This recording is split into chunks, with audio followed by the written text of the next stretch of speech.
Hey friends, it's your boy SVH coming at you with today's bowl of Saki by Hazrat Nayahan for August 22nd. One is living whose sympathy is awake, and one is dead whose heart is asleep. And you can draw a lot from this just from that phrase. One is living whose sympathy is awake.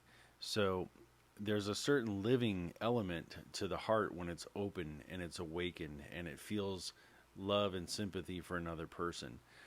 That's an awakened heart.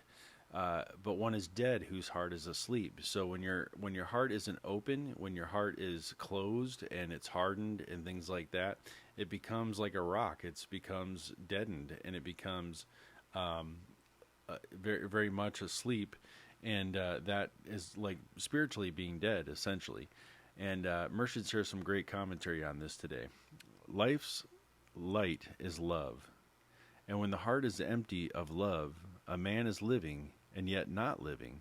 From a spiritual point of view, he is dead.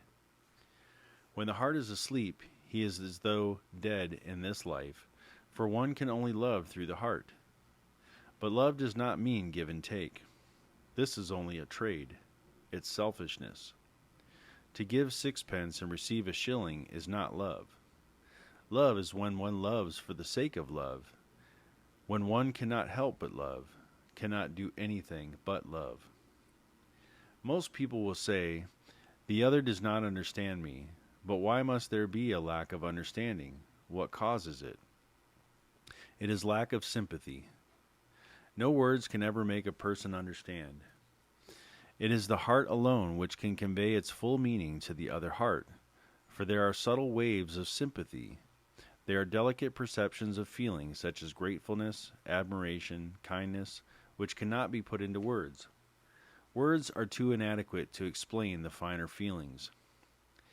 It is the heart quality which can express itself fully, and again, it is the heart quality which can understand fully. Would it therefore be an exaggeration to say that as long as the heart is not awakened, a man is as though dead? It is after the awakening of the heart that a man begins to live. Sympathy is an awakening of the love element which comes on seeing another in the same situation in which one has been at some time in one's life. A person who has never experienced pain cannot sympathize with those suffering pain. Sympathy is something more than love and affection, for it is the knowledge of a certain suffering which moves the living heart to sympathy. The person is living whose heart is living, and the heart is living which has wakened to sympathy. The heart void of sympathy is worse than a rock, for the rock is useful, but the heart void of sympathy produces antipathy. There are many attributes found in the human heart which are called divine, but among them there is no greater and better attribute than sympathy, by which man shows in human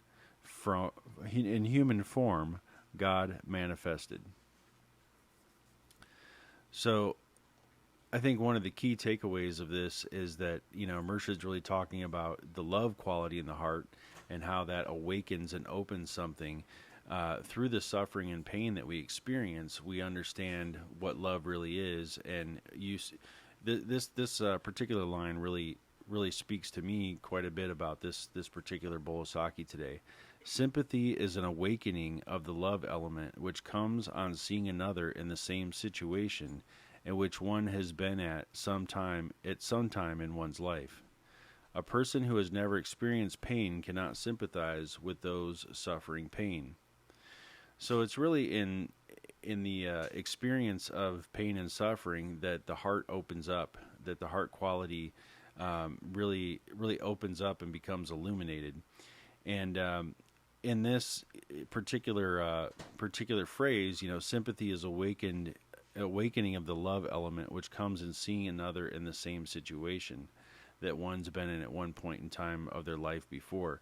This is a really key element here because you can recognize in another or see in another the same struggle that you've gone through in your life, right? And then you can open up that sympathetic resonance within yourself to carry out that sympathy to another person, to open the heart and express this feeling of sympathy towards another.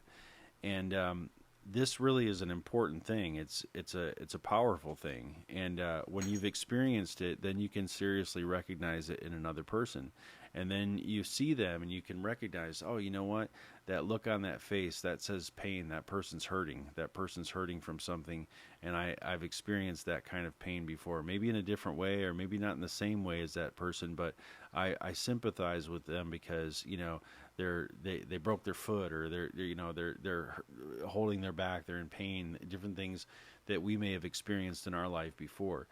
So there is a sympathetic resonance there that happens that gets us in tune with that feeling that other person is experiencing. And then having the open heart, or the alive heart, the living heart, you open up to that feeling of sympathy towards another, and you extend that love out and that appreciation for what that person's going through.